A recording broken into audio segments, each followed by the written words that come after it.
have multiple plans, multiple playbooks for whether it's ransomware, a malware outbreak, any kind of 0-day. What if your primary communication method goes down, whether it's Zoom or Teams or something else? Have all of these playbooks ready. Be ready for any scenario, not just ransomware.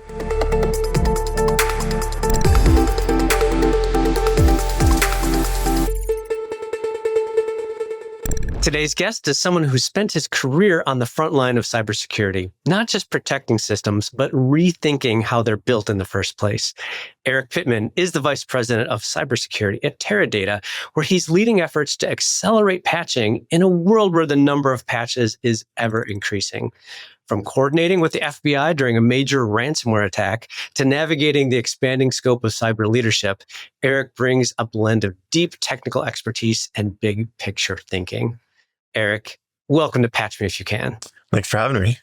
You've recently been streamlining vulnerability management. What made that a top priority for you?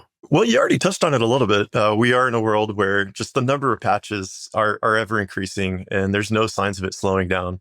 So that's definitely something that was top of mind for me. But more than just having more patches than ever, being more effective about how we're patching is really important. As the number of patches that need to go in increase, that ultimately generates a longer response time just with that increased volume, unless you're staffing up and up and up and up, which really isn't scalable. And then probably another piece that plays into that is just disjointed tooling.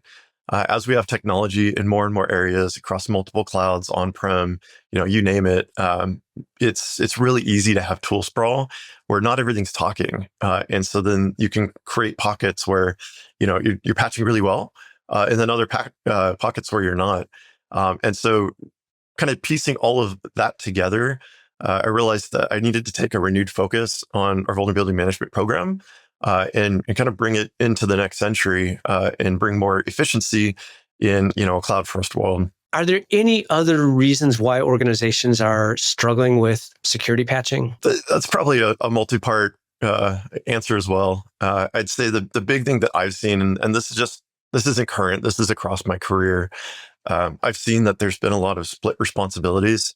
Whether it's, maybe IT owns OS patching, whereas you have business owners that own patching of the applications that sit on top of those servers. Or maybe there's, a cloud team that patches in the cloud while another one patches on-prem. Or even in some cases, you have separate teams patching for individual cloud service providers, where you have the AWS team, you have the Azure team, you have the Google Cloud team. And so that kind of split responsibility model can introduce a lot of, issues when it comes to patching consistently. And so, like I said, that's not anything new. That's something that I've seen for years. And then probably the last piece that plays into it is just fear. We're all human. And so, what happens if something breaks? What if we can't roll back? And then what is that going to impact downstream or slow down?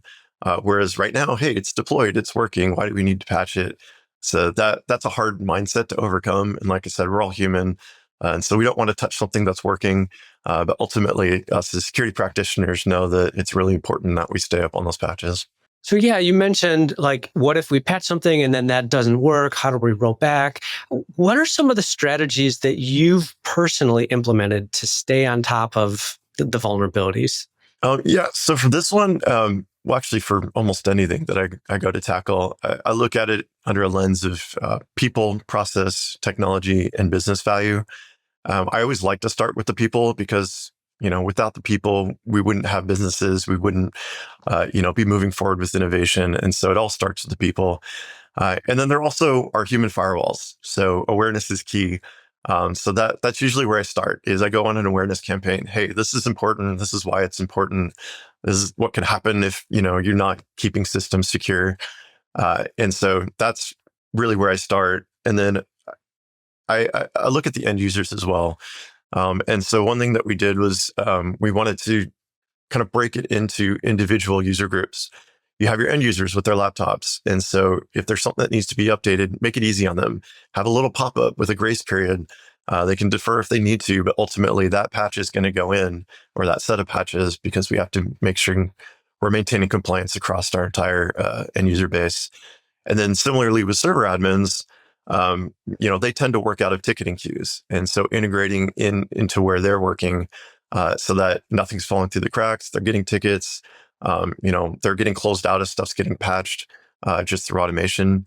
And then being in tech, we have tons of developers because we're constantly writing our product, our software.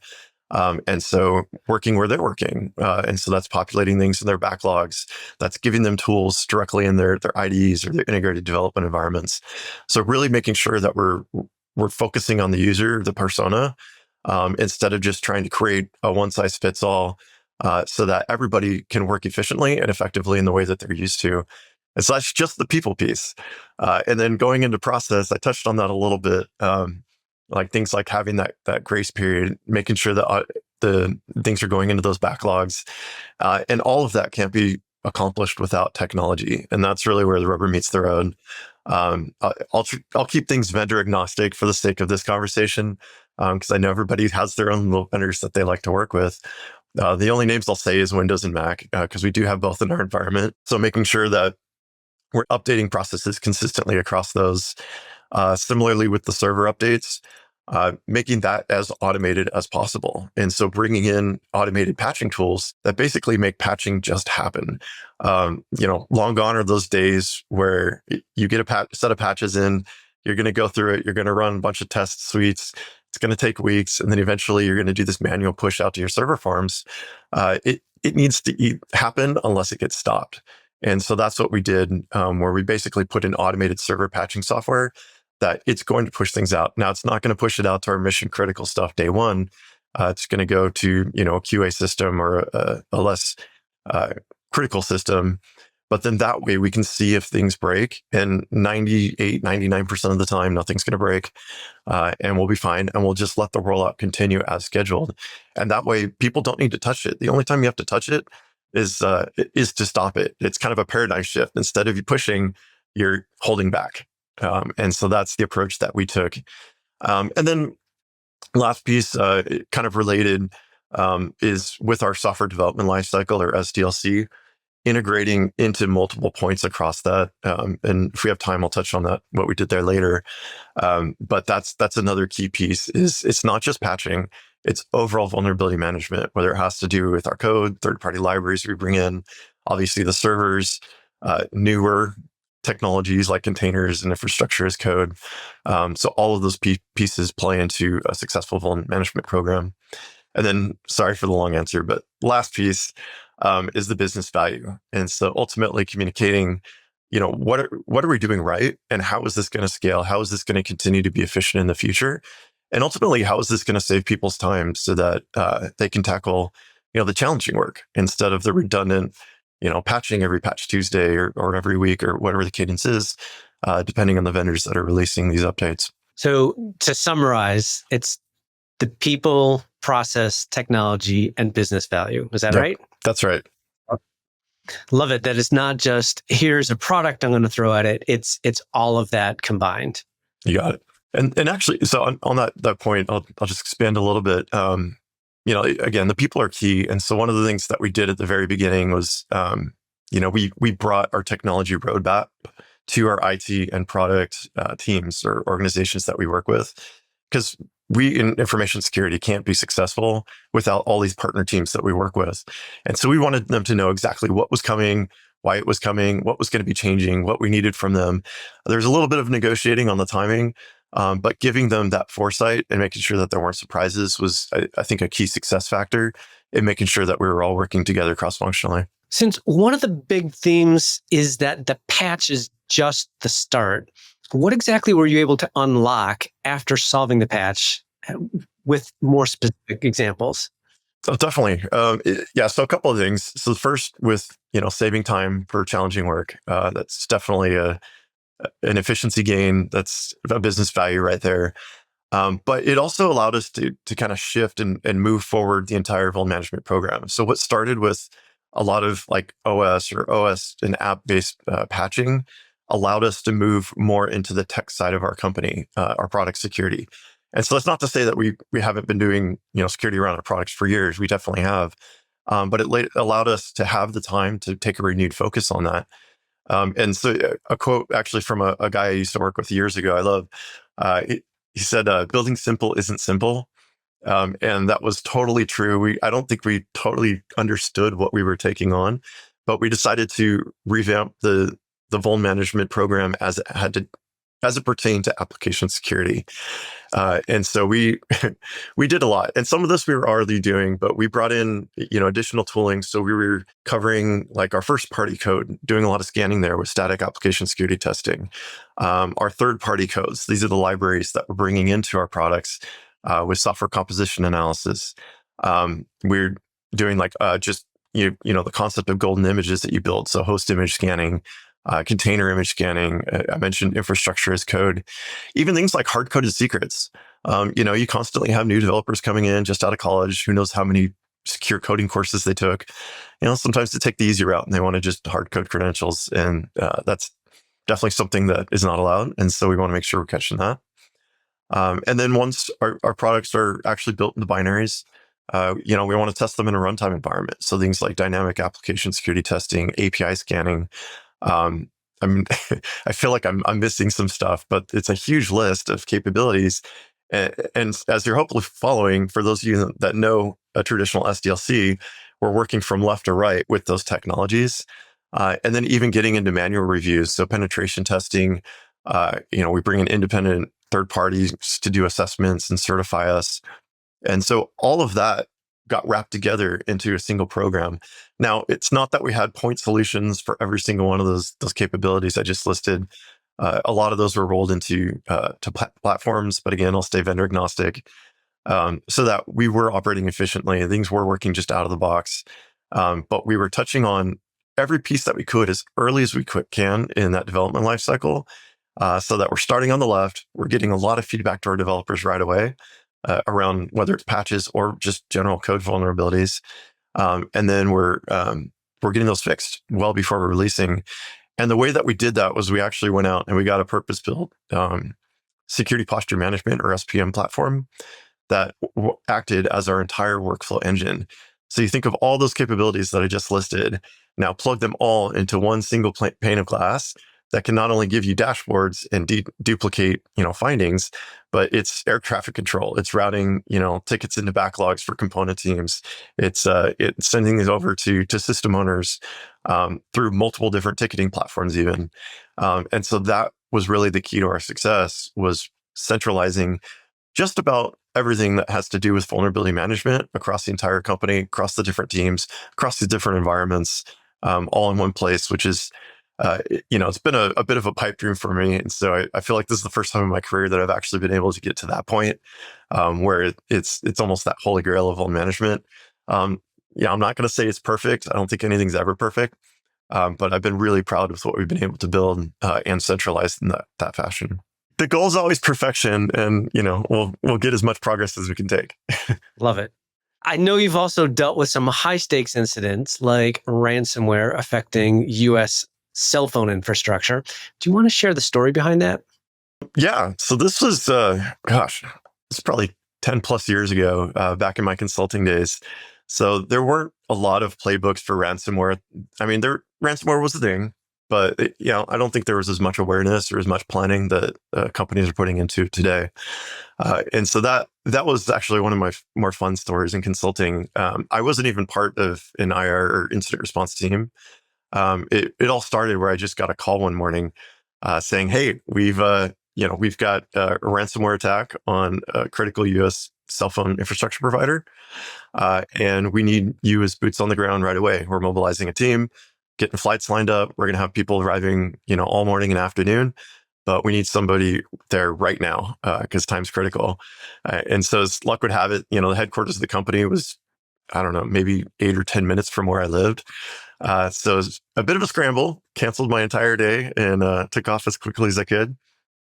And when I arrived, it was, it was a bit of chaos. We had all of IT leadership already on site for that company. They had, the FBI lined up and on regular calls. And they were already starting to basically rebuild their entire Active Directory forest because they didn't know how the attackers got in. They didn't know what they used and didn't. And so they were literally building from scratch, maybe an hour or two into this happening, which is not a great spot to be in, right? No. But ultimately it did work out. And so that was the route that they took, because they wanted to make sure everything was built right. And there was a lot of lessons learned out of that. But I think one of the most interesting things I learned at the time, and I didn't know until this happened, was that there's basically like crypto broker firms out there. And so they ended up getting put in touch with one of them, where there are these companies that they'll come in and they'll work with the people that put the ransomware on your systems. They'll negotiate for some decryption keys up front, just to prove that the data can be decrypted. And so typically they're fairly successful in getting, a small subset of keys for free, as proof before they even go down the path of, hey, are we going to be paying this thing or not? And then they also have pre-set up crypto wallets with lots of different cryptocurrency, with Bitcoin being the most common one.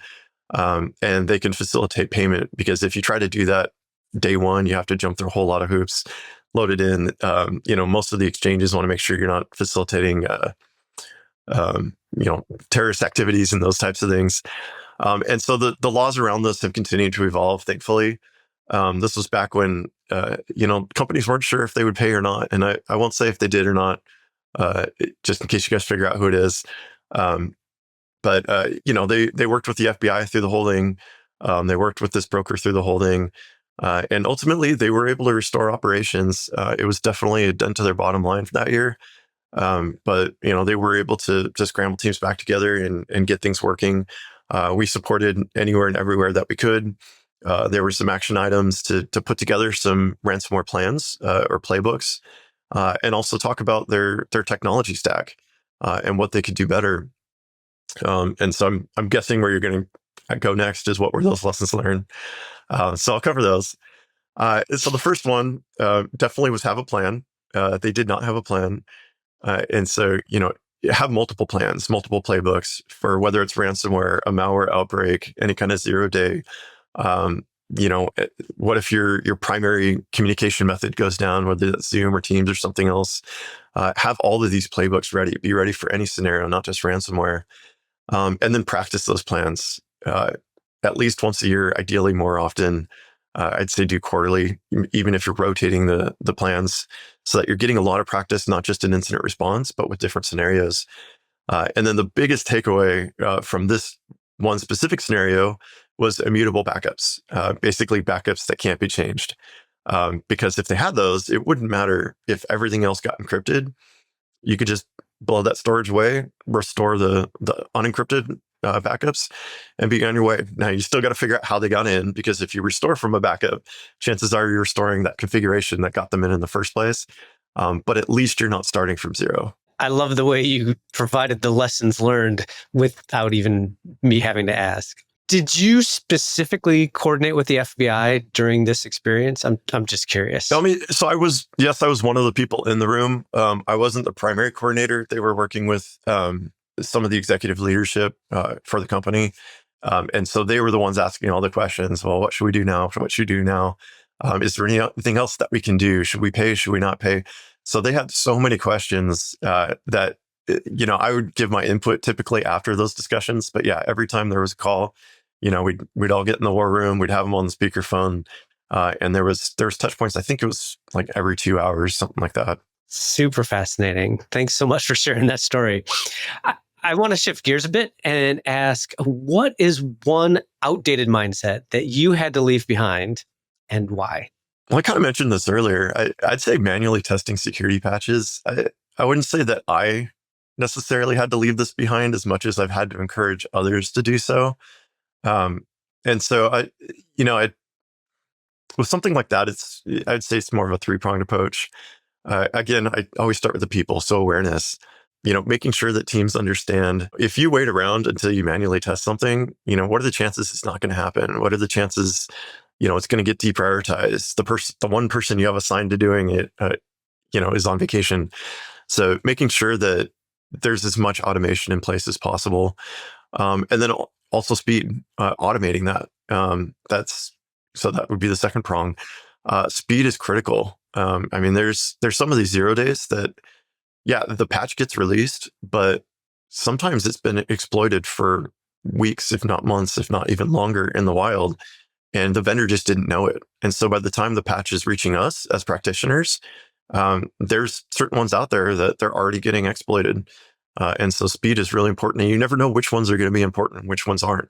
So why not build that scalable program that doesn't rely on manual testing and can just get these patches in as quickly as possible? And then probably the last piece would be around almost the opposite, avoiding failures, or at least reducing the risk of failures. And so that's the phased rollout that I kind of talked about earlier. Patching happens unless being stopped. And so you have your set of servers. These ones get it first, and then these, and then these, and then these, and then you start all over again. And that way, you're going to catch if something's wrong, but it's almost going to be the scream test where something broke. It's not, some people may cringe when they hear that, but you look at companies like Netflix. They came out with, this again years ago, something called Chaos Monkey, where they challenged their developers to build systems that were so resilient that they wrote a program that literally just went around and it would crash servers. It would turn off VMs. It literally was a chaos monkey. And if your system that you were responsible for went down and wasn't resilient enough to operate, even with this in the environment, you weren't doing your job right. And the same thing I believe, should be extended across to all of IT. We should be building for resiliency constantly. And I come back to that phrase you just said, building simple isn't simple. Yeah, for sure. From DJing to cybersecurity, what is one skill that carried over? Oh yeah, you didn't cover this in my intro, but yes. So back in a former life, I was a DJ. And MC. And so I actually had an entertainment company where we were out doing, weddings, parties, corporate events, school functions, you name it. And I don't know that I could say there's much overlap between DJing and cybersecurity, but I could think of a couple things. And, they're not even technical things, even though there are technical aspects of DJing. I'd say first, just reading a room. When you're out there DJing, you have to make real-time decisions on what to play. You have to be able to read a crowd. That's important in leadership too, whether it's cybersecurity or any leadership role. Being able to have that emotional intelligence to understand if something's working, if something's not, and pivot on the spot. Also, I guess public speaking, when you're out on a microphone in front of hundreds of people, carries over really well when you're doing presentations to executive leadership, when you're speaking on an all hands, whatever it may be. Just having that comfort, knowing that you've got hundreds of eyes staring back at you. And how much higher stakes can you get than DJing a wedding? Yeah, exactly. I mean, this is big deal. And I come back to your people, process, technology, and business value. And I think that framework, I think you could apply that to DJing a wedding as well. Oh yeah. I apply it to a lot of things in my life. For sure. All right. So one last question for you. If you could instantly patch something in your world, what would that be? If I could patch people so that they recognize things like phishing attacks, I said that there are human firewall. I wish that was something that we could do. I'm not only a business leader, I'm a father. And so I get worried about these online scams and stuff too, affecting not only my company, but my family. But I'm guessing you're looking for a more technical answer, not people. So if I had to pick a technical answer, or maybe I'm cheating by giving two answers, I'd say something that's risky or painful, a platform like Java or something that's supporting a lot of other stuff. It's amazing the fear that I still see from teams that need to update Java, and they're just worried it's going to break stuff left and right. And so if I could just instantly make that work, then I could remove that as a dependency and just focus on the actual business applications. So that would be my more technical answer. Both answers are great. I love it. Thank you, Eric, for joining us on this episode of Patch Me If You Can. If you like this episode, hit follow and share it with someone who's ready to lead IT and security from the front. We'll see you next time.